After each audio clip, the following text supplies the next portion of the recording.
Good evening, White Sox fans, and welcome to the latest edition of the Future Sox podcast, Hot Takes and Heaters. Today is Wednesday, February 4th, and as always, my name is Danny Miller. My co-host, as always, as you see on your screen, and you'll be here tickling your eardrums, is the illustrious and most ever popular and I don't know, just interesting man, Jacob Dome. How you doing, Jake? That was, I think, the best intro I will ever receive. So I appreciate it. Well, We're doing good. We're I had hanging to in there. pull something out of you to get more than just hanging in there. As you said Yeah. last week, it's usually my it's It's usually just, your it's a your good open. go-to. It's a good go-to, and it works very often. So, no, we're doing good. We're hanging in there. Had to make sure I at least have to get it in once. No, we're doing Right, good. right. Well, for our listeners who were hanging out with us last week and the week before when we introduced our bingo card idea, and we had on Adrian White of Future Sox, our rising star and up and coming blogger. We are continuing that. I guess you would call it our podcast series here for the next coming weeks until we get into the regular season. But the idea is we wanted to have a bingo card.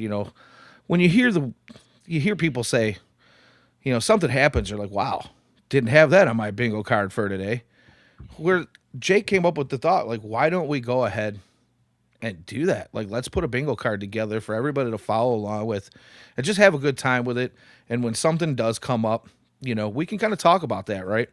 So we are actually really happy to bring in our next guest and the second in that bingo card installment to talk some White Sox baseball and bullshit with us a little bit, and also give us his addition to that bingo card. So without further ado, I would like to introduce my friend of the show. He is one of White Sox Twitter's biggest personalities out there. And if you are a fan of From the 108 podcast, you will know, contrary to popular belief, he is not the porn guy. He is our very good friend, the illustrious Mr. My Sox Summer. What is going on, fellas? Jacob, I don't think we've ever met, so nice to meet you virtually. Nice to meet you as well. Yeah. Over the airwaves, as they say. I'm glad you're hanging in there. Danny said you would be hanging in there. The microphone being right over your mouth, I don't know what your reaction is. I only see the eyes, so I'm just reading eyebrows right now. So I don't know if you're gonna laugh at something or not. So that's gonna be hard for me. So that'll be fun. That'll keep me on my edge. Luckily, But don't have a mouth. There's you don't no have a mouth? here. No. Oh no! Just kind of, actually, there's no nose either. Like the nostrils, not there. So it's just eyes, eyebrow, and facial structure. There was an incident with a squirrel back in the 90s. Don't ask. Oh man! Oh Lord, was it a brown squirrel or a gray squirrel? Gray. That's the thing. Those gray squirrels, they're man eaters. you guys So ever that seen is the black terrifying. ones? Yes. Oh man, I never saw one until I went to boot camp, and they're running around all over the place up there at Great Lakes Naval Station. It's quite interesting. It was a very I don't know, man. Growing up on the south side, I never saw a black squirrel, and then No. there they were. So I was like, "What the hell is that thing, dude?" Like, Yeah, I don't they're know, out man. west too. They're just all over the place. I was going to introduce you as the guy from out west tonight, by the way, but I Yep. decided to go with not the porn guy. Well, I've been back here for 16 years. So it's like I've kind of laid off the I used to live out west refrain that I would do in every podcast. But I will drop every once in a while. I don't know if you guys know I used to live in California and then drop about say something. So yeah, it's good stuff. Oh fuck, this fat fuck's in the comments already. Oh, can we cuss on this? I didn't ask. Yeah, no, you're good, brother. I wasn't sure. Like our show is very triple X rated. Triple X rated. Our producer is working in the background to fix what I couldn't fix with that frame. So I was like, oh no, did I just hit something with my hand? no, you're good. You're good. So I'm I'm definitely gonna gonna have call Beef a little fat every time he makes a comment. So that's what I do. yeah, and I saw that on Twitter. Was that yesterday? I was like, that's or maybe it was this morning. I don't know. So it was a little harsh, but if you've ever really paid attention to any of the 108 shows, it's pretty much expected at this point. And you guys are able to get away with that with each other. You guys have been friends for so long. I know I Mm-hmm. kinda gave Beef a hard time a few years ago when he went up against Ian in the 108 tournament, Uh-huh. and I might have took some liberties, fighting for my guy to hopefully get past the OG of the Right? 108. And I was a little harsh. I said some things, and maybe I was like, "Oh, was it too much?" So No. no, no, it was all in good fun, and Beef and I joke about it now, but there is no beef between us. So That's good. Yeah, yeah, he's a very good guy. Contrary to, well, I mean, he's a good guy. His brother is the biggest dick. Cruzy is definitely the biggest dick out of the two. So, Jacob, one time you got to show up, man, and you'll meet all these people, and you'll be like, dude, these guys are lunatics, and I understand exactly what that is. I 100% agree. Stuck down here in Central Illinois, in the middle of nowhere. So, no, one of these times it'll happen, and yeah, looking forward to it. Sweet. awesome, awesome. All bullshit aside, though, we should probably get into. We only usually typically do about an hour, and I'm not gonna lie, I do have plans for after the show. So when we're You done, got I'm like, plans? yeah, buddy, I'm going out, man. On a Awesome. Wednesday night. It's That's it's the good. perks of not having children as a Yes. 50-year-old man, and unfortunately, not having a gainful employment at the moment either. So, Oh man.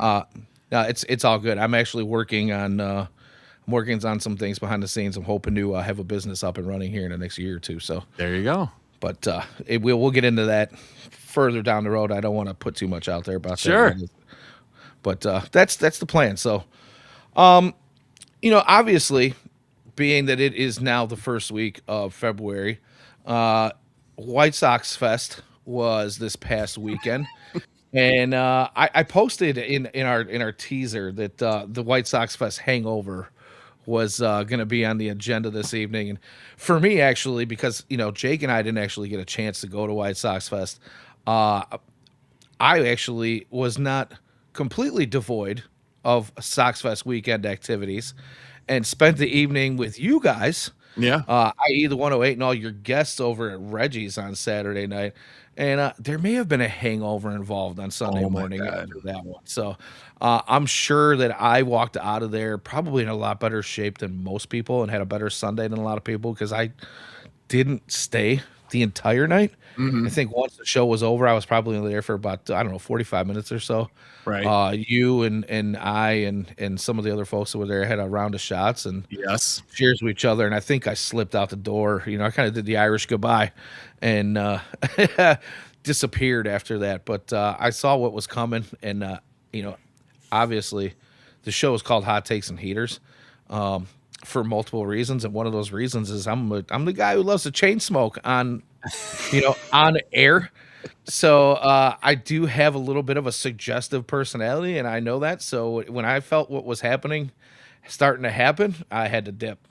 Yep. I can't trust myself to show any restraint. So after that shot and starting to catch a buzz, I was like, you know what? I drove my truck here, and I really don't want to leave it parked overnight on the street on Wabash. So Yeah. deuces. So He was But never yeah. seen again. no. So really quickly, I guess before we get into the 108 after party, I wanted to talk to you guys a little bit about some of your favorite takes from Sox Fest. Like I said, I know Jake and I didn't get an opportunity to go, but this stuff's been all over Twitter. And Jacob, and actually talking to two Jacobs here, so Yeah, I gotta, you are. I Yeah. guess I need to specify when I'm talking to my Jake. You I'll should call him probably call Jacob. me I'll just call you. MSS. Yeah, I'm just gonna call you Yeah, yeah. MSS for the rest of the night. Or you say 108 guy. One of Yeah, that guy. Jacob, of all the things that you've seen from Sox Fest over the last, like 4 or 5 days here now, what was your favorite moment? What have you kind of gotten a chance to take a look at, and What did you think? What'd you take away from it? Yeah, I mean, it was interesting observing from afar, as I did, but I thought it was cool. I mean, I heard mixed reviews, most of them positive though, so that's always good. And in terms of like what was actually said, like it was kind of interesting because it all comes out that like Getz is going to make another move, and then he makes another move. So that kind of killed the excitement of. I'm not shouldn't say kill the excitement, but it kind of there's no more moves to be made potentially. Yeah, we'll get into that later. Um, that felt like the minute move that he was talking about. But really, I think the star of the show is Tanner McDougal, from what I saw, and that's kind of fun because I think he's going to be really good. And I'm excited to see him if he can break camp. I've talked about it a little bit. I think it's going to be a jump, but having a guy like that as a fan favorite is always a good time, and he certainly seems primed to be one of those guys. Awesome. And since you were there, Yeah. MSS, I'm sure you probably had a pretty good seat for Tanner McDougal. Oh, I'm sorry. Yes. Was that Tanner? Was that wasn't Tanner McDougal? I'm sorry. It was it Kyle Teal playing the guitar on stage? Well, so yeah, I guess that happened. We were upstairs like Friday. So Friday nights is season ticket holder event, and people get a little like, oh, if we stay in here, this might happen. If we stay in here, this might happen. And I'm with my girls. I got a 9 and a 7-year-old, and this was their first like real big experience. They had like stood outside last year at the exit where the players were leaving on the last day of the year, and they got ball signed by like Vargas and Will Venable and other players, but they were very much wanting a Chase Mydroff and a Colson Montgomery autograph ball, which did not happen. So we were like, okay, well, we'll do it at Sox Fest. And they're like, can we go? And then luckily, we know some people, so we got some extra seats or extra tickets, and so we're up there. And there, people are like, oh, we're waiting in line because players are going to come up here. And they did, but they were on the other side, and they wouldn't sign for anybody. So we're like, let's go downstairs. So I think while the band was playing, and that's when Kyle came out and played, we were stage right or stage left. We were to the right of the stage, looking at the stage, right. So we're there, and we know where because the players are coming out right there, and guys that are in the organization are coming up to us and saying, stay here. You want to stay here. This is where you want to be. And so girls got everything they wanted autographed. They got to meet all the players. We walked in with Chris Getz. Chris Getz gave them T-shirts. That's cool. Well, everybody gave them T-shirts because there's two young girls standing there, and they're just like boom, boom every time they came out, and we're just turning around and giving them to other people because they're like, we don't need 19 Sox Fest shirts in medium or XL. Like we don't need those. 7-year-old and 9-year-old. We need two. We need two, and that's it. But also the food's coming out in the same area. So that was nice. I saw this fest. I've been to the old Sox Fest. I've been to the last 2 years at the new Sox Fest. Last year, I had no expectations whatsoever for Sox Fest of anything. And I didn't go for autographs. I used that as a networking session and talked to a lot of people. And that was what we did. This time, I was like, I'm going to see this through the eyes of my daughters. I want them to enjoy it and see what happens. And they had a hell of a time. The Sox did it right for the young fans.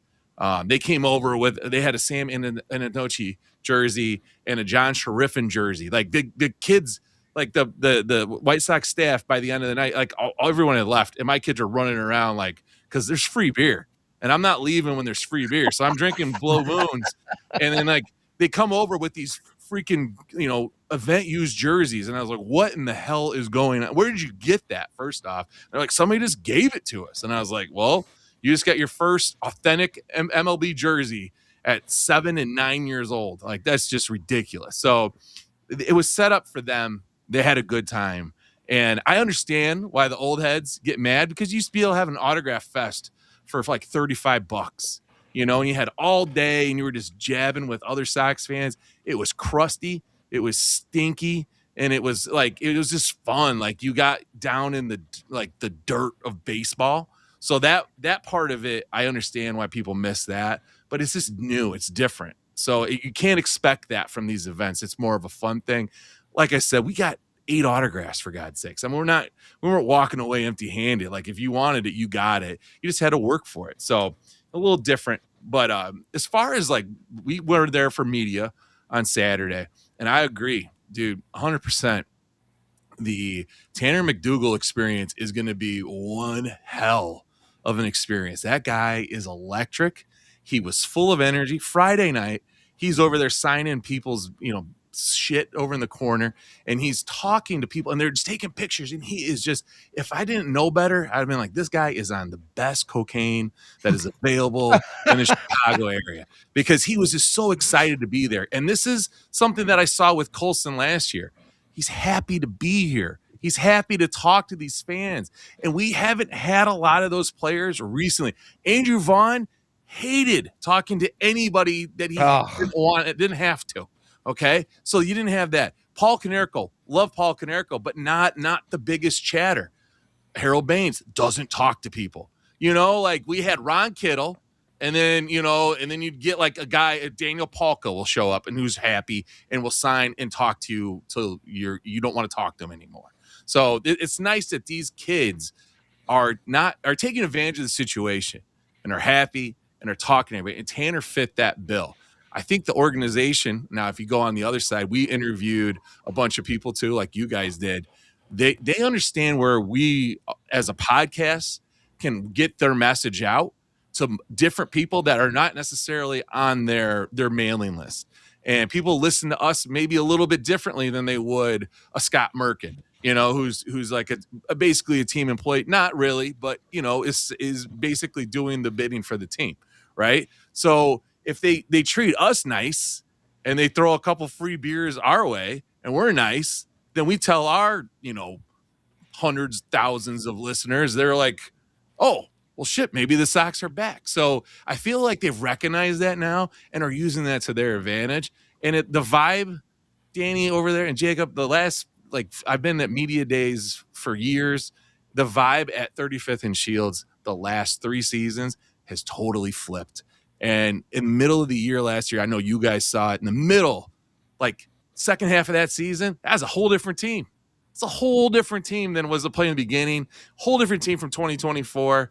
It didn't equate to like a ton of wins, but it was fun baseball, and that's what we're here for. We're here to watch good baseball and enjoy it. And those little fuckers, man, they play through the whistle. Beeflo says it all the time. They play through the whistle every time and did not quit. We had our bobblehead night on September 16th, and I think they were down 6-0 in the third. And we're like, this game's over. They lost by 2. They lost 6-8. Like, that's just ridiculous talk. Like, that never would have happened 2 years ago. No, 2 years ago, they were falling flat on their face and probably giving up 3 more runs in the ninth. Yeah, so that's a long-winded way for me to say that Sox Fest was fucking awesome. And the old people that were like, oh, it's not like it was, I'm not going. Well, then you don't really enjoy these type of events. And I get it. Go pay for your autographs. Go pay $35, or $75 a pop to get Colson Montgomery somewhere. Or go and just enjoy the time. The other stuff that Sox Fest was hanging out with people and just having fun. People used to complain back in those days too. So it's it's ridiculous. But yeah, I thought it was a great time. Awesome. And I appreciate all of what you had to say there, because I do think it is important for Sox fans to kind of get a feel that it's not just about what the product on the field is doing. Obviously, if you're a casual, that's all you're paying attention to, and that's fine. I'm not here to tell anybody how to fan, right? You fan however you want to fan. But for those of us who, are kind of, guys like us who are in the trenches every day, we're grinding it out, doing these podcasts week after week, and, we're watching terrible ball clubs, and it's I'm not going to lie. I mean, we went through some difficult times. Jacob and I, I had a couple of weeks last year where it was like, do we even want to go on? Do we want to go live? And then things kind of start to turn around, and you start to feel better about what's going on. So I think everything you said there is it's important for folks to know. If you're not seeing it, hopefully you will start to see it soon, because you're not seeing it just because you might be a little jaded, and I can't blame you for that. Yeah. For everything that we've been through over the last few years. And I don't spend too much time on Sox Fest. Obviously we've got a lot of real baseball stuff to get into here tonight, but I did want to ask, God, and I just had that fleeting thought, just go. It's fairy dust. It's gone. It's okay. They'll come back to you. I'm not going anywhere. You know, so you're good. Well, so I guess we'll kind of move on then, because I did want to. I didn't want to talk to you. Oh, I know what it was, and this kind of ties into what happened at the 108 after party on Saturday night. You bring up how the vibe has changed at 35th Street, and it's not just the product on the field; it's the way the Sox have kind of operated as a whole. Promotions have gotten better. I feel like they're trying to do things to kind of help the fan outside of maybe security fixes at the gate. We can get the gate moving a little bit quicker, but outside of that, I think things have been kind of on promotion days anyway. I think I'll just be honest with you. There have been times where I've been hard on Brooks Boyer about some of this stuff, and I've been vocal about it. Nobody's paying me. It is what it is. I get emotional about my team, and partially it's because I've been a fan for so long, and I'm passionate about what I see, and sometimes that emotion comes out.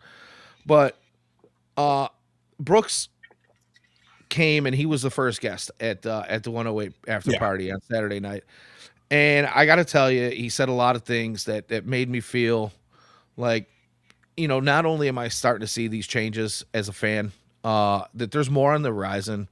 They do have big plans, and he does really care about the fans and the fan experience, and he just seems like an all-around nice dude. So I would like to at least retract some of my statements about how I have, well, maybe not retract, but I just want to say that I've been hard on the guy, and I'm here to give him an opportunity again, and I'm seeing the change. But the other thing was John Triffin was also there. Yeah. And he made a point that kind of goes with all of this. And it's, he comes out to these events. He's been at the last couple of 108 after parties. He's been rubbing elbows with everybody. He comes out to all the tailgates.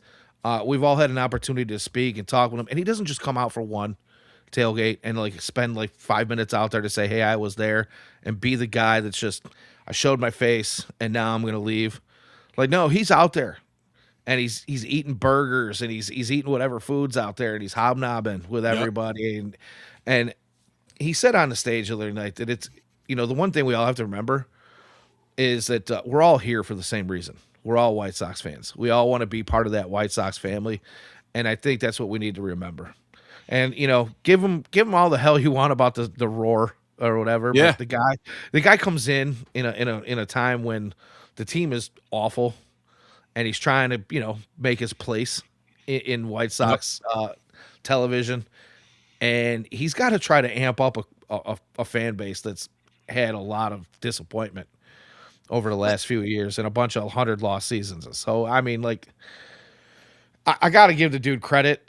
Maybe some of his stuff falls a little short, and that's fine. The fact of the matter is he's actually a pretty down-to-earth dude.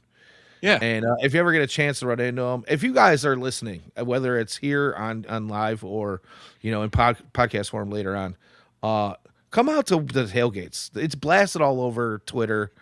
It's all over the socials all year long. They have multiple tailgates. The Bums put on a hell of a show. Chicago which, by Sports the way, Bums. Yep. Which, by the way, we do have a couple of those guys. We're gonna have them scheduled to come on as guests as part of this bingo card later on. But man, just check it out, and you'll see.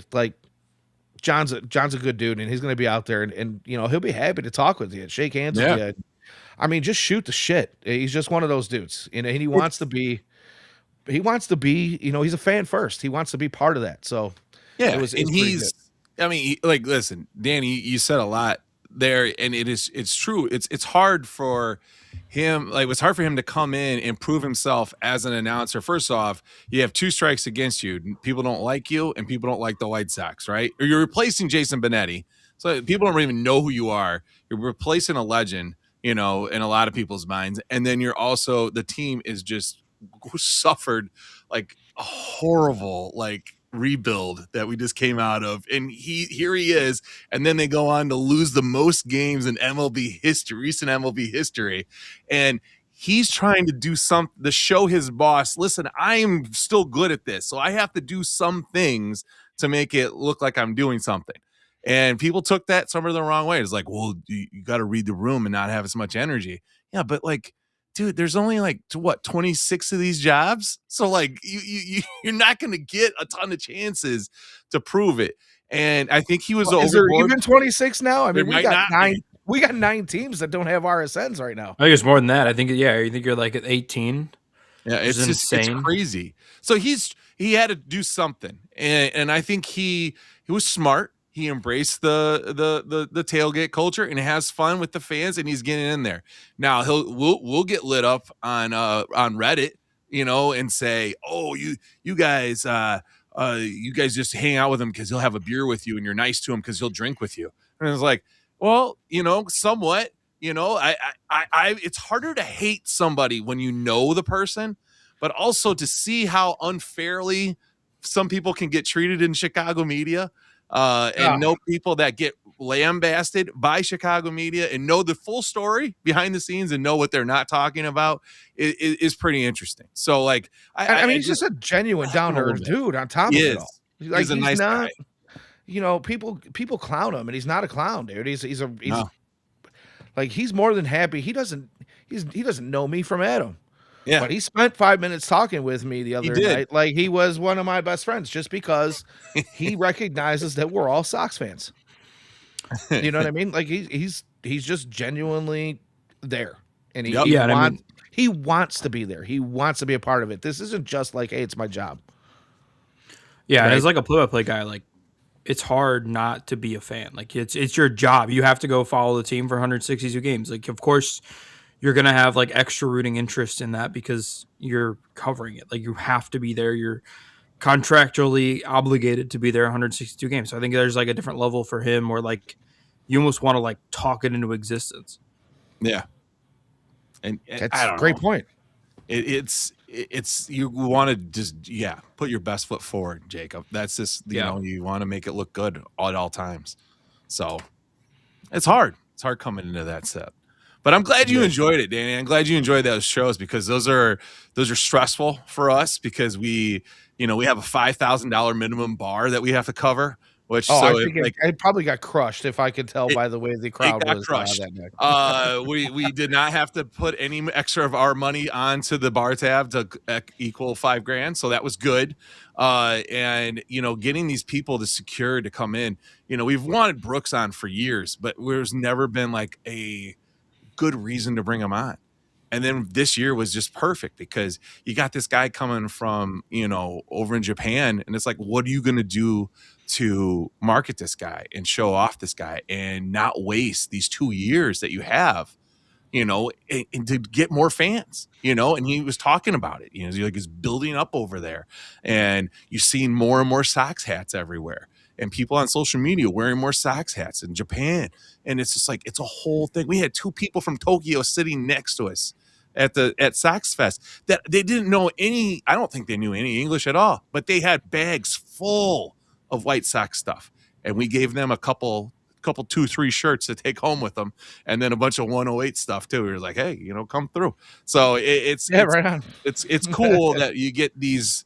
You get a new chance now too, and we talked with John about that too. What are you going to do with potentially a whole new audience? A whole new worldwide audience. What are you going to say? And he's like, yeah, it's just telling the story that is over here on the South Side. So I thought that was great. John is well spoken. Brooks is well spoken. My rideshare buddy dad, he was there, and he goes, you had to have prepped Brooks on these questions.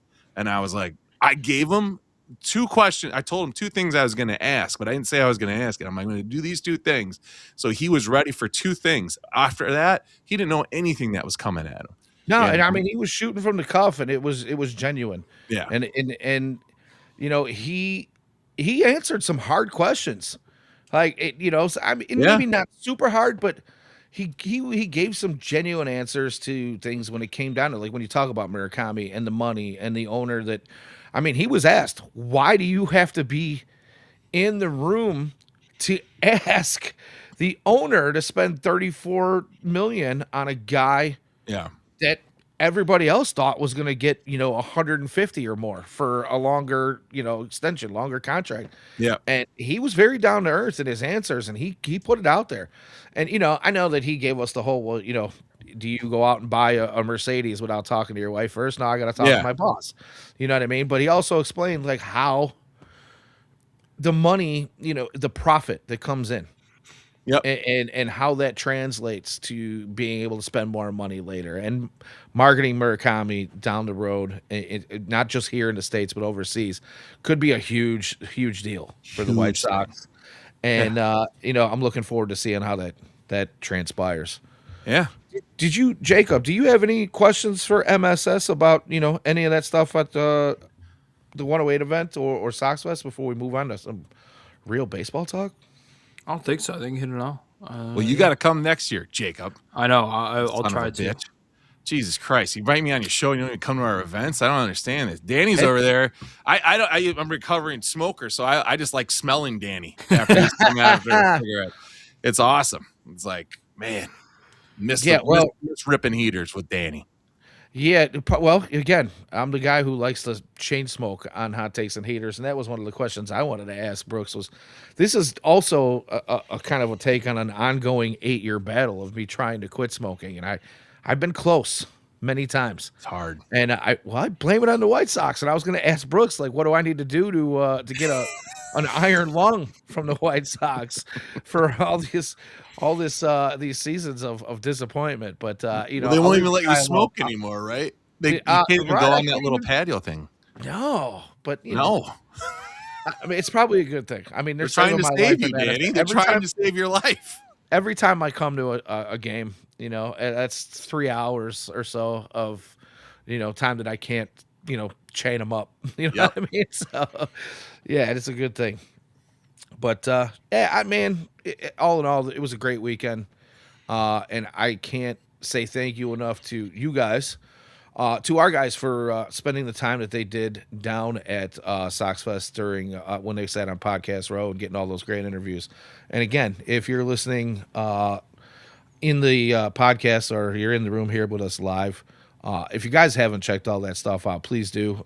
Some of those interviews are they're fantastic, and there's a lot of great information that you're not getting in written form or on MLB.com or or MLB, network or any of that stuff. It's not coming out there. These guys were genuine, and they were giving you some real. Some of it was hard hitting, news, and there might be some feelings that the White Sox are still not done. Yeah, just judging if you're reading between the lines in some of the interviews. So check that out, guys. For sure. But as now as we move on here, and we spoke about it a little bit early in the show. Our very own Jacob Thome, we do our hot takes and heaters every week at the end of the show, which I will ask you for one later on, MSS. So if you don't have one prepared, I'll get there. Okay, yeah, we'll definitely figure something out. But yep, Jacob's go-to this year. And it continues to be his go-to because it continually works. And I know him and I both had a bunch of people in our ats this week on Twitter because it's almost baffling. Maybe it's a testament to the new direction of the White Sox, but we're gonna give Jacob his flowers on this too. Every week, pardon me. Every week, Jacob's hot take is the White Sox are gonna sign somebody this week. And every time he's done it, something has happened. So after last week's show, we signed off, and I think it was the day after, it was Thursday. The White Sox went out and picked up Austin Hayes. Right? Yep. And then following just a couple days later, before Sox Fest was even over, we got the trade for Jordan Hicks and David Sandlin. Yep. So, Jacob, since you seem to be on this absolute hot streak of hot takes and the White Sox signing players, tell me a little bit about your first thoughts when you heard that the White Sox had signed Austin Hayes. Well, first of all, it's hilarious because it's at Sox Fest, and Getz can't talk about him because he's not officially signed. So it's like a hypothetical. I think he brought it up as a hypothetical player, which is absolutely hilarious. He wasn't even officially signed until today. So, Right. Yep. yeah, kind of a bizarre, just kind of how that stuff works. I wonder if they were shopping Hudson. It doesn't much matter, but yeah, Hayes wasn't my guy, but I don't hate it. I mean, you needed an outfielder. If that's the outfielder you wanted to go to, it wasn't like there was an obvious choice for me. So, dude mashes left-handed pitching, so go for it. I don't know. Um, I'm totally okay with the move. That's I think all their money, and then obviously the Hicks deal. We'll get into that, but yeah, decent move. They needed an outfielder, and he's an outfielder, so that's kind of what it comes down to. All right. He's an outfielder, but he's got a little bit of power, right? And he's been sporadic with his power. But like you give me, and let's hope.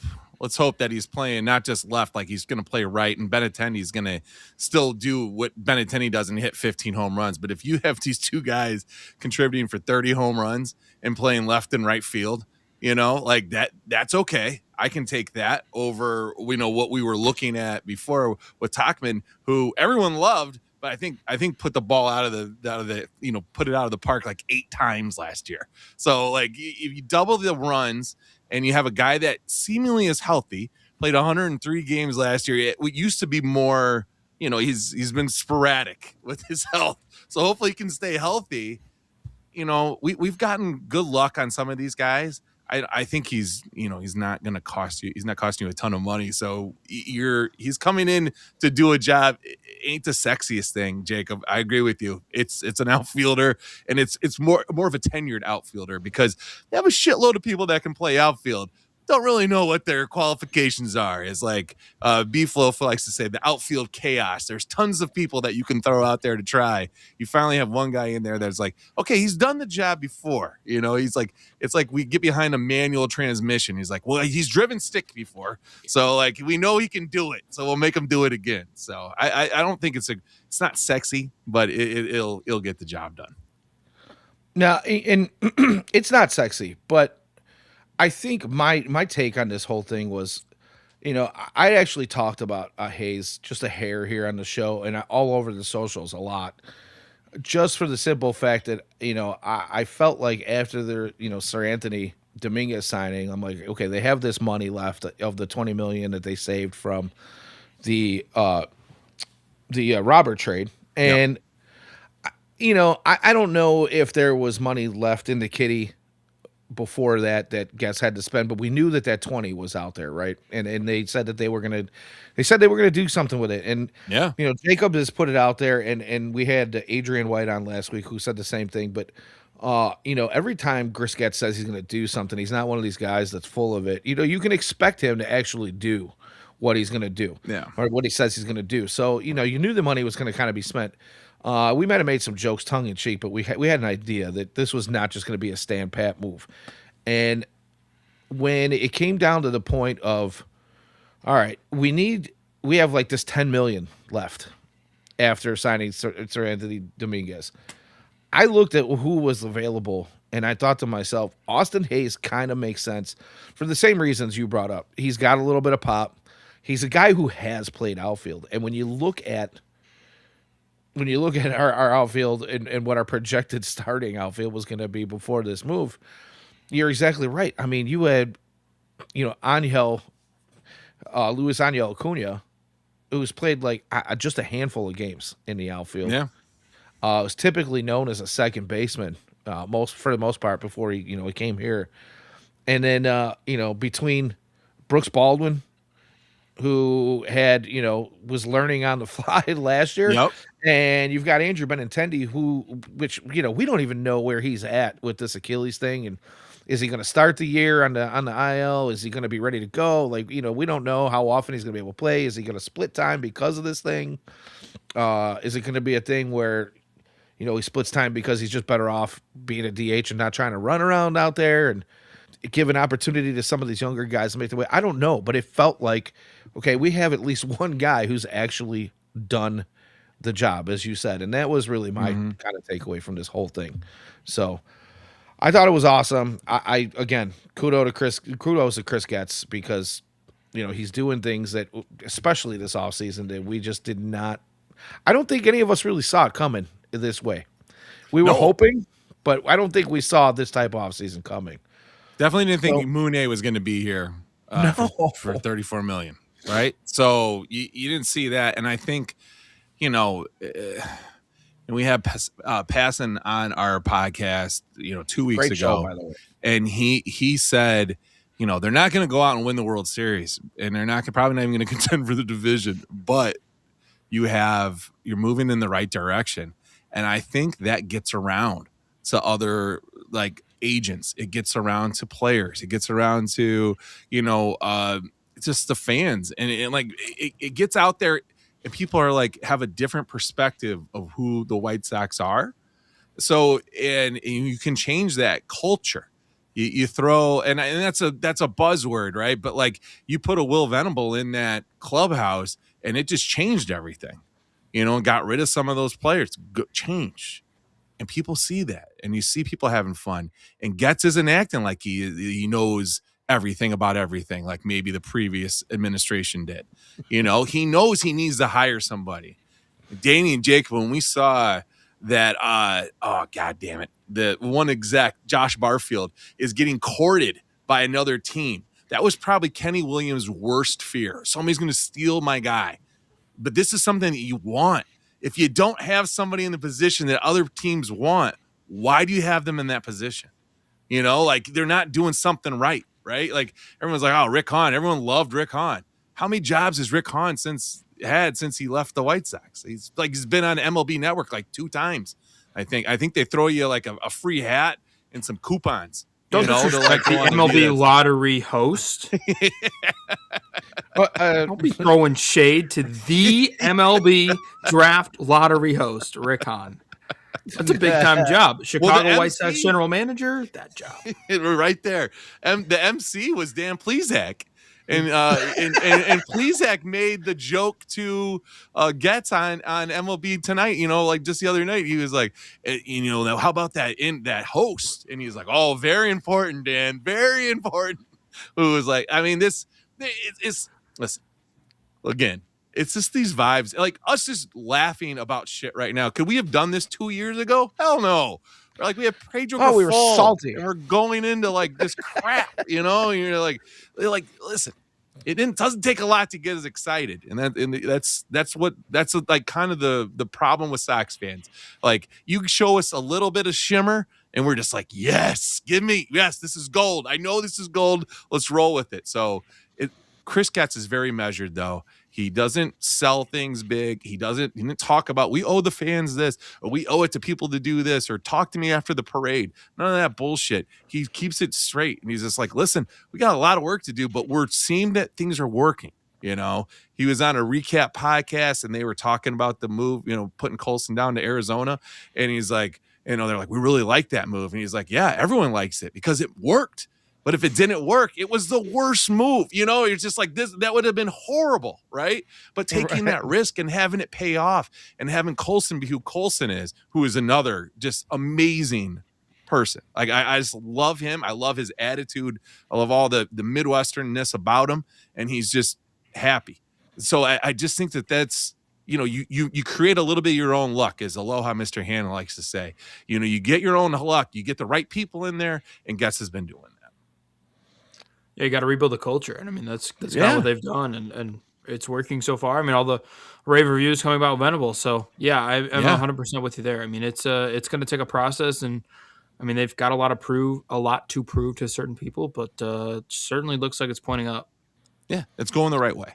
Yeah, and there's that C word again. It's now come up twice or 3 times at tonight's show, culture, where you talk about being able to laugh and joke, and would we've been able to do this 2 years ago. Well, when that word came up 2 years ago, it had a completely different meaning. Hell yeah. It had a completely different feeling when we talked about culture. The culture was awful. And it was almost like a punch in the gut every time somebody brought it up. That word was like, oh, like, now I'm gnashing my teeth, and everything that we brought up about it was so tongue in cheek just to be able to stomach talking about it. So I mean, it's huge. And what Getz has done, what Venable's been able to do with the clubhouse, what the team is doing pretty much across the board, bringing us up to par with staffing and bringing us up to par with tech and analytics and all the guys that they talk about now that are in the biomechanics, and they're looking at ways to keep this team healthier, which Yeah. again, that was another one of those words when you talked about health, you were like, oh Jesus. I don't know if we'll ever get on the track as the great one. Uh, uh, oh my goodness, who Herm? was our? Yes, thank you, Herm Schneider. Wow, Yep. I'm telling you, man, It's it okay. was like It's okay. out there. We're But old, yeah, dude. We when forget shit.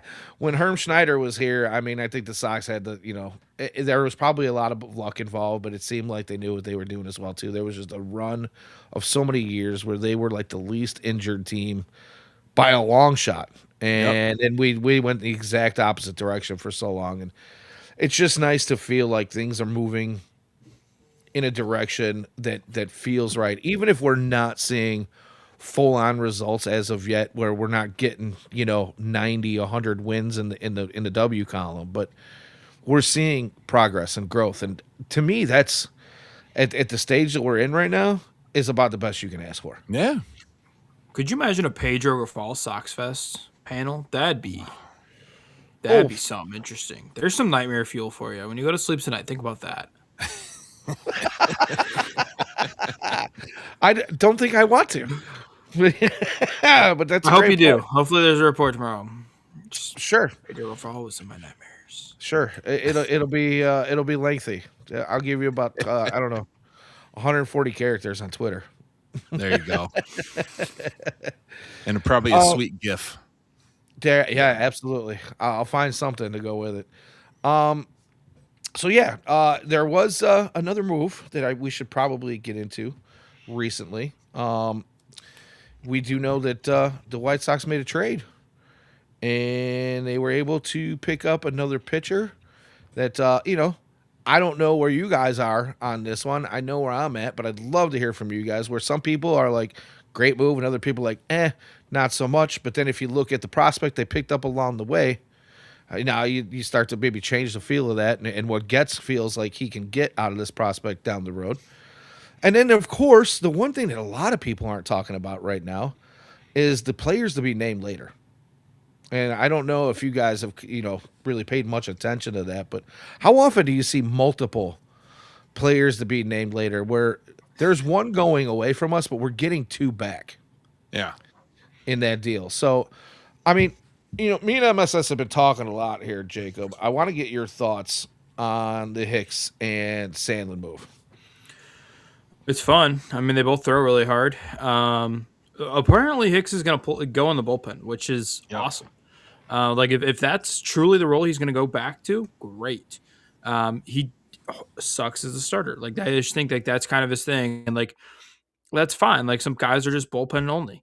Ask Michael Kopech. So if he's going to get that velocity back up, right, into triple digits, sure. If he doesn't and he sucks, oh well. You did this for the prospect anyway. I think anything you get out of Jordan Hicks is house money at this point. So sure, if he's going to be a decent reliever, that'd be awesome. If not, oh well. Um, I don't know. I think it creates some interesting issues for you in the bullpen, especially when you start looking at those Rule of Five guys. But yeah, it could be really interesting down the stretch here to see how they manage kind of this 40-man roster thing. How about Yeah, you, man? You got, oh, God. I think that like Getz definitely sees him coming out of the bullpen, and which is fine. And I think he probably will see that too. And the Sox have just a good track record now with getting these guys and kind of convincing them that like, hey, you're good at this, and then telling them why they're good at it, and this is what we want you to do. And they're getting buy-ins from these guys, which I think is amazing because most of these guys want to be starters. They're like, because starter money is a hell of a lot better than reliever money. But like, if you can go in and be a badass reliever, you might end up with the Los Angeles Dodgers and win a fucking World Series, like go from the worst team in baseball and go over to the Dodgers and win a goddamn World Series. So it can happen. So, I mean, that's a good success story. But yeah, I like it. Like Jacob said, they both throw hard, and this guy could come in and you don't know, like maybe you stretch them out, maybe you do middle relief. We got a shitload of lottery tickets right now in arms, and we're gonna scratch off all these things, or we're gonna do pull tabs. Dan, you're probably more familiar with pull tabs, and like we're gonna sit there and just crack them and just see what happens and see what comes out, and then that's what you got to do. Like this is not, we were talking about this on the podcast last week. This is not the old Sox of old where they had one option or two options. This is like, let's get 19 options and see what works. Why are we using spring training to invite people we know that already have a job? Why don't we bring some people in, make it competitive, and see what happens? Like, we haven't heard about some of the starting pitchers that we were looking forward to a couple of years ago. Jonathan Cannon, haven't heard a whimper of his name. Like, what is going on with Jonathan Cannon? Like, you just don't hear a lot of that, and they're like pushing you to the new stuff. So I think that everything's up for grabs at this point. I think Shane Smith has got a starting job, obviously, but like beyond that, like these guys are going to be fighting for position out there, and it's going to be fun, and that's healthy, and it's good for us fans too to watch that stuff. You need to see these guys come out. So I'm stoked. You always just get more out there and see what you can get from them. So I trust our pitching development guys. I trust these guys like probably more than I should, but they've just had a little bit of a success in picking up these guys and getting them into their system and fitting into their thing. Eric Fetty, we'll see how Jonathan K goes. It's going to be interesting. So let's see how this works out. It's crazy that like saying the words trusting the White Sox development isn't like a crazy right. I know. Like a wicked take. It's not anymore. On pitching side, they've been pretty okay for a while, right? I mean, maybe it's not development. They've been good at drafting in that department for sometimes it feels like. So, and it's getting the last juice out of the box. They've done that. Well, they did Johnny Cueto, for Christ's sake. What the fuck? Like that guy it fell off the mountain right after that. Huh? It worked while he was here. It did. So while he was there. I mean, Clevenger worked the first year. Keyword there's the first year. Yeah. Like Hauser last year. Like, yeah, they've done it with like weird vets sometimes where they've got it to click. Yeah, so and some of these guys, you're only hoping to get enough out of them to, get you through, eat some innings early on. And if you can get some value out of them at the trade deadline, flip them up, see what you got. Let's get some younger arms with less mileage on them, or a position player that maybe can swing it a little bit because, Lord knows this team has been dying for it. And now we actually have some guys who can put the ball over the fence, which should have been a thing for a long time in the stadium that we play in. I heard somebody mention it at the game, or I'm sorry, at 108 Fest the other night. And we talk about, guys, bending it around the foul pole out there, hopefully out in section 108. But the reality is it's a ballpark that's meant for balls to go out of it, especially during the summer months when the wind is kind of shifted and the air is a little bit, not quite as cold and crisp. And man, I don't know. I'm looking forward to seeing what's going to happen with some of these young guys. Colson Montgomery is going to go out there. There's no doubt in my mind he's going to continue to hit bombs. I think he's going to take the next step where we're going to see the Colson Montgomery who was able to take walks and select pitches and have an on-base percentage that was much better than it was last season and still be able to produce those big monster home runs. I think people are going to be pleasantly surprised. Murakami, I mean, let's be honest, there's swing and miss issues that people have concerns about from him coming over. But, I don't think it's really going to matter whether or not his defense is perfect at first base. If he's hitting 30-plus bombs, which he's more than capable of doing. I mean, if Andrew Vaughn could have hit, over what it was, his best year was like 21. Yeah. If he could have hit over 21 every single year and play the half-ass defense that he played over there, he might still be on the south side. He could be. Now. So, you can throw those concerns out the window. I think the big thing is this team's going to produce some runs this year, and I'm here for it, man. I am so here for it. So, Do you guys have anything you want to add about the off season and recent developments? No. No, I mean, I think I've been very long-winded. Jacob, what you got? Anything coming out of that nice little floppy mop you got on top of your head there? I love it. Vassal coming out of the. I don't know how to respond to that. It just threw me off. We've been lulling them to sleep. Getting dude, good at. It's been crazy. No, Vassal getting looks at being the 5 starter. Could be interesting. I don't know. He had an interesting role as a long reliever last year. Mhm. They're kind of going to have those guys as like long relievers already. Like I think Wickelman can go multiple innings. Grant Taylor can go multiple innings. I think they want both of the. I shouldn't say both the guys. Paez, I think they want to be a multi-inning reliever. So I don't know. Vassal as a 5 starter could be fun, but we'll see. But other than that, I think that's all I got. Yeah. Right on. Right on. I mean, so I've been asking the question for the longest time, and I don't think I'm going to ask it to our guest this week because, up until this point where we had signed Austin Hayes and got an actual outfielder, the question was what is your favorite or what is your idea of the best defensive alignment or just the best alignment of outfielders? And I don't think I want to ask that question this week because we've had so much fun, and that's just it's just a punch in the gut kind of question when you try to fucking put it all together. You know what I mean? Like you're like, okay, is it Benintendi? Is it Brooks Baldwin? Is it Austin Hayes? Is it Pereira? Is it Acuna? Like there's so many names out there. I really don't want to do that exercise anymore. It's an exercise of futility at this point, if you ask me. I don't know, but And some of that, there's some upside to that too, Danny, because like then you have options. Like if one of these guys doesn't work out, we know that Brooks Baldwin is serviceable at center field, right? Like so, if you bring up Acuna and he's not doing it, like or you don't put him in that position, you let Brooks start there and put him in right. But now you got Hayes, so it's looking better than it was a week ago. So that's a plus.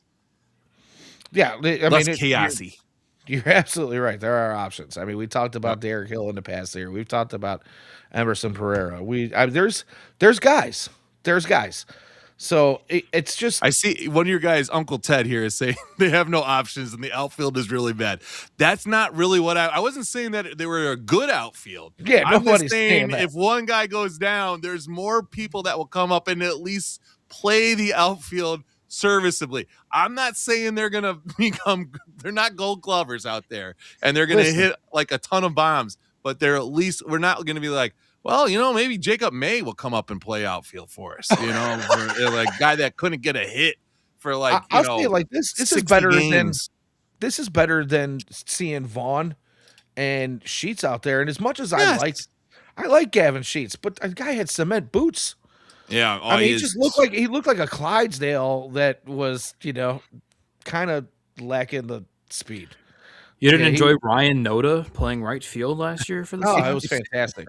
Yeah, great stuff. That was my favorite moment of the season, as a matter of fact. I could probably get you Ryan Noda's jersey, Jacob. I'll get it for you. When No, I find it, I will give it to you. I was kind of missing Popeye last year. I'm not going to lie. Like Fletcher with his giant forearms out there would have been a lot more fun than any of that stuff. But yeah. So, I mean, we're pretty much at the hour mark here, and I want to get your hot takes and heaters from you guys, but really quickly, again, this is our second installment in the bingo card series, and we just wanted to have some fun and give some folks a reason to follow along. I know MSS, I let you know ahead of time, so I'm pretty sure you probably have something prepared for us to add a square to the bingo card. So when you say, but I want to let, okay, well, hang on, I want to let our listeners know that they can also get involved. Okay. I put out a tweet on FutureSox earlier today about if you guys are fans and you think you have a bingo card square that would go out there and we can put on. What we're really looking for here is something that it could be fun, it could be serious, it could be wild, whatever it is. But we don't want something that's going to pop up like within the first day of baseball season. It might, but we're not looking for that. We're looking for something to kind of keep an eye on for a good chunk of the season. I want to let the listeners know we're not looking for your predictions on the win-loss record at the end of the year. It's a bingo card. Something we're looking for something specific to happen that we can come on the show and spend 2-3 minutes when it does happen at the beginning of the show and say, "Hey, did you catch that?" So, having said that, sorry, MSS. You sounded like you were ready to jump Well, right in on that. So why don't you go ahead and it's let us know? yeah, you explained it. What I was going to ask, and I think I've been floating a couple different numbers, and I think I started at 60, and I was like, all right, let's take it down, and so then I went to 30, which was half, and then I was like, That is 30, math. 30 might be too much too. Maybe I should go to 20, but I don't want to live that way because our old guy Paul DeYoung hit 14 home runs in 102 games for the Chicago White Sox. So I'm thinking, let's make it fun. Let's do 26. Mune is going to hit 26 home runs next year for the Chicago White Sox. So that's going to be a square on there. That at least take us to All-Star break, if not past that. Like, I don't know if he's going to come out like just blowing the world on fire. Like it's just going to be crazy. But I think mean, 26 if we hit is that a one pretty by good June, number. fantastic. You know what I mean? It would be great, right? But I think it's an attainable number. And like I said, if Paul DeYoung can hit fucking 18 or 14 in 102 games, that's pretty good. I think he can do 12 more than that. So 26 home runs from Mune on bingo card. Awesome. I will take it. Jake, you write that down? I did. Right on. Throw that on there for sure. Good one.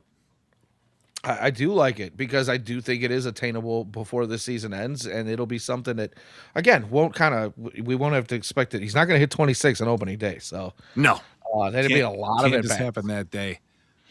Ian's got a question with the new about new metal. I'm not a really great in his question just one up on me. But he said new metal goat when there is a moment before. Okay, who is your favorite new metal band? And there's there's so many to choose from. And I think it just depends on what type of mood I'm in when it hits. But like Limp Bizkit is very consistent, will like get me excited and whatever. I like them a lot. I like Puddle of Mud, which is just step away for just a second, guys. Sorry. it's just so gross. Like Jacob, you probably don't even know Puddle of Mud. They're not good. But like, yeah, I'm gonna have to go with Limp Bizkit, but Puddle of Mud's right there too. Like I'll throw them on every once in a while just to get back to that new metal stuff. I was listening to Incubus today, and I don't know, you probably don't know them either, Jacob, but like Nope, no idea. Incubus is just like a step above new metal. They should be considered new metal, and that would be the one I would go with as probably my favorite of all time if they were new metal. But I do not think that they count as new metal, unfortunately. So I have to go with Limp Bizkit. Good answer. Does Danny just walk away from the show on you all the time? Yeah, sometimes we normally put the Eloy Jimenez thing up with the red gloves and the dugout. Okay. Hopefully he's all right. Anyway, let's get to your hot takes and heaters because Danny's gone. What is your hot take or heater for either the season or here in a little bit? My hot take, I think, for the season is going to be, man. I'm going to check one thing here. I don't remember exactly how many wins Shane Smith got last year. He got 7 wins. This is fun. Shane Smith is going to win 15 games for the Chicago White Sox this year. He's going to double his win total this year. I can see it. I know it's going to happen. I think Shane Smith, 14-game winner, Danny. That's my hot take for 2026. I love Shane Smith, and I don't know if that's a hot take. I think that's probably more of a heater because I don't think you're far off. I think the guy's got he's got some good stuff, man. He does, and he's just an all around seemed like a very nice guy. With the brief interaction that I had with him while he signed, we had a game. He pitched the bobblehead game day for us, and I was like, "You pitched this ball." He's like, "Really?" And I was like, "Yeah." And he goes, "Where do you want me to sign it?" And I was like, "Sweet spot. You think I'm gonna get anybody else to fucking sign this?" Like, no, I want you to. You're it. You're the only one. So, big shout out to Kier for giving me that one. K-Dog, Matt Ramsey, give me that ball. But it was like, put that up there. Uncle Ted says Hagen Smith for an All-Star this year. That's dude's not even up.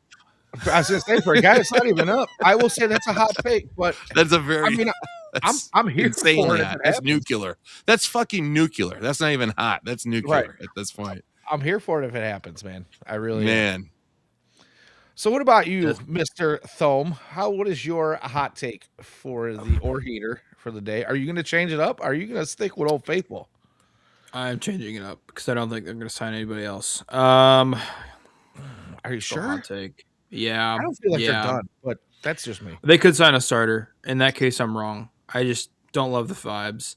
It's a vibe-based pick, vibe-based show. Give Vibes are me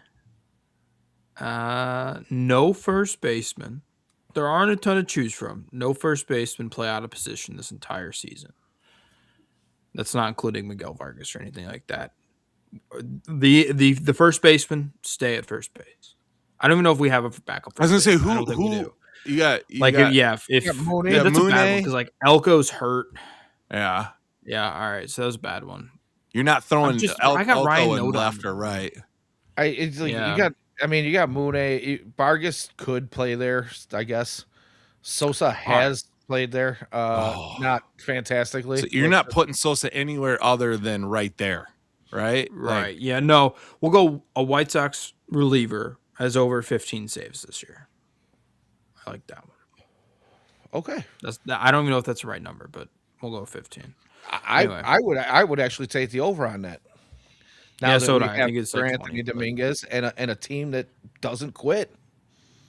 and that would be double the leader last year. Yeah, So right. Yeah, there yeah, you go. I mean we're on the same plane here, Jacob. Like we're picking the one the highest the peak, and we're doubling that shit. Like I mean, I think that is more of a hot take than a heater, Mr. Miller. So I don't know.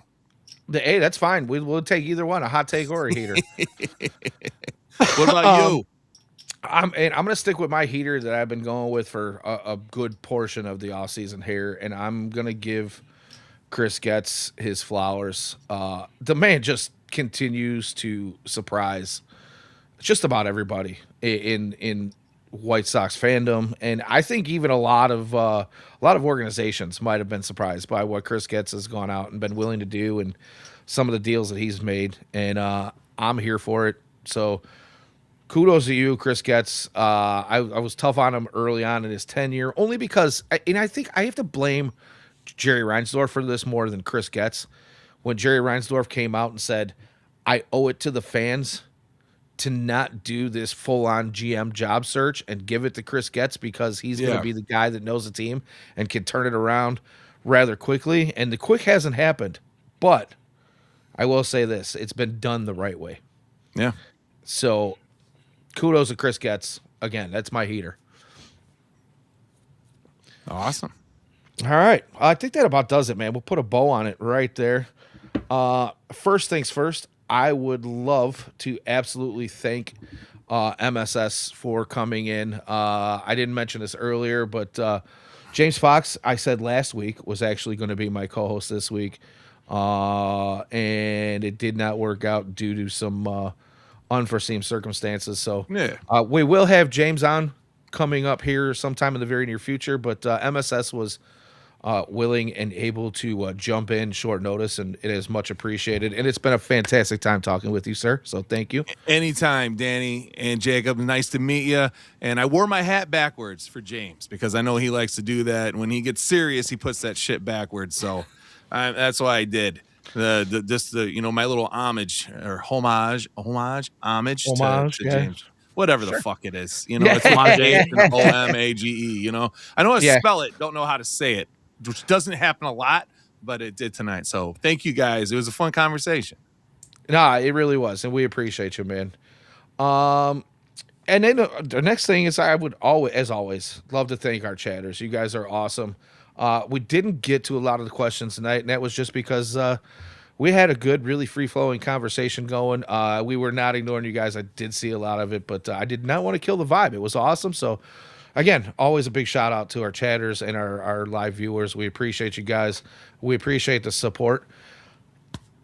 As a reminder, super chats are always open when we are live. If you cannot financially support us with a super chat, we understand. But go ahead, and if you like the content, please give us a like, smash that like button, break your keyboard, subscribe, do all that stuff that helps us get the views in the algorithm.